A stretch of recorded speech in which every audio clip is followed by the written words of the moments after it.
ஆண்டவருடைய நாம மகிமைப்படுவதாக. அன்பானவர்களே, இன்றைய வார்த்தைக்கு உங்கள் அன்புடன் வரவேற்கிறேன். இன்றைய தியானத்துக்காக மத்தேயு எழுதின சுவிசேஷம் 8வது அதிகாரம் 26வது வசனத்தை வாசிக்க கேட்போம். அதற்கு அவர், அற்ப விசுவாசிகளே, ஏன் பயப்படுகிறீர்கள் என்று சொல்லி எழுந்து காற்றையும் கடலையும் அதட்டினார். உடனே மிகுந்த அமைதல் உண்டாயிற்று. இயேசு கிறிஸ்து ஊழியம் செய்த நாட்களில் ஒருமுறை அவர் படவில் ஏறி பயணம் மேற்கொண்டார். அப்பொழுது அவருடைய சீஷர்களும் அவரோடு இருந்தார்கள். பிரயாணத்தின் நடுவில் மிகப்பெரிய காற்று அந்த படகின் மேல் மோதினபடியினால் பெரிய அலைகள் எழும்பி படகின் மேல் மோதி படகு அமிழ்ந்து போகத்தக்க அளவுக்கு அதில் பாதிப்பை ஏற்படுத்தினது.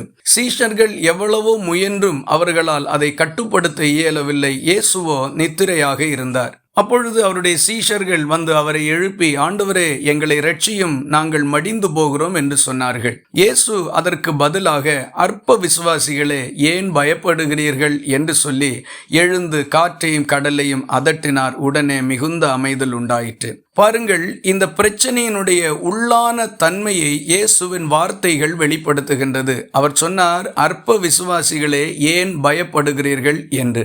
சீஷர்களுடைய பயத்திற்கு காரணம் அவர்களுடைய விசுவாச குறைவுதான் என்பதை இங்கே நம்மால் புரிந்து கொள்ள முடிகின்றது. பல நேரங்களிலும் நாம் எதிர்கொள்ளக்கூடிய பிரச்சனைகளில் கூட நாம் பயந்து நடுங்கி திகைத்து போய் நிற்கிறதற்கு காரணம் போதுமான அளவு நம்மிடத்தில் விசுவாசம் இல்லாமல் இருப்பதுதான். ஆகவே நம்முடைய விசுவாச பகுதியை சீர்தூக்கி பார்க்க வேண்டும்.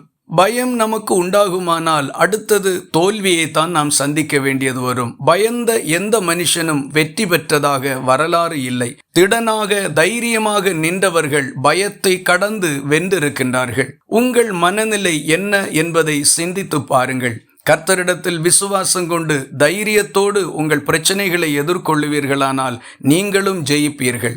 இருதயத்தில் திடமான விசுவாசத்துக்கு திரும்புங்கள், வெற்றி காண்பீர்கள். இந்த வார்த்தைகள் இந்த நாள் முழுவதும் உங்களுக்கு ஒரு ஆசீர்வாதமாய் இருப்பதாக. ஜெபிக்கலாமா?